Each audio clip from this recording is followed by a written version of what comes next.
أبدع بذكر الله في محكم المقال، رازق جميع الناس في كل لمكنه. غافر ذنوب العبد يا من لها الكمال، اغفر ذنوبي ذي في الصدر موطنه. ثم الصلاة تغشى النبي باهي الجمال، صلى عليك الله في كل لزمنه. والآل والأصحاب هم خيرة الرجال، فهم شيدوا للدين قمة محصنة.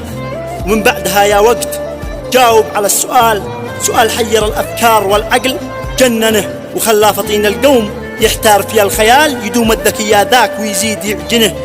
سؤالي يقول هل عاد في الدنيا رجال، وهل به صديق لا بحت له سر يدفنه، وهل بان لاقي شخص للشرب والأكال يراعي حقوق العيش والملح يأمنه. وأين الذي لا قلت رزقي كما الجبال، ولو يطلبك يا صاح قلبك تمكنه. وأين الذي ما باع صاحب من أجل مال، ولا لف أو دار أو فيه شيطنه. فبالله يا وقت جاوب على المقال، ودل الذي قد ضاع بيته ومسكنه. أنا أرجوك من قلب قد صابها الهزال، فهات الجواب الصدق والصدق محسنه. فقال لي نصيحة لا تكثرش في الجدال، ومن قبل ما تدي الكلام ابدأ وزنه. تذوق حروفك مثل ما تشرب الزلال، وخلي حروفك كالذهب حين تثمنه. وإن كنت تشتي شخص كامل فهو محال، فراجع حسابك قبل عقلك تجننه. وأما الكمال لله وحده له الجلال، فسبحان من يخلق لنا كل عينه.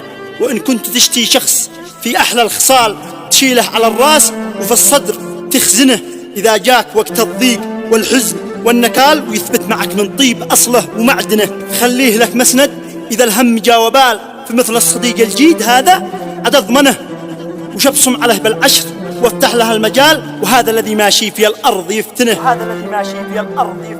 قالوا ما لك من الدجال الذي يعبد الريال، الذي بان لك بالطيب والحقد يقبنه، وتعطيه يمين الكتف ويطمع في الشمال كما المقبره ما جالها شيء تدفنه. فهذا الفرق واضح في السهل والجبال، والدف صوته دف والعود دندنه. وإن كنت بعد اختار فاختار شيعان، واحذر من الشوع قلنا لك ارطنه. ولا احترت في رأيين تدعيه بابتهال، ومن يدعي الله يا رفيقي يأمنه. وافعل لرأي الغير مليون احتمال، ولا تتهمش الناس إلا ببينه. ولديت وعد وفيه بالقرب والوصال، واحذر إذا جاء شخص بالكذب تركنه.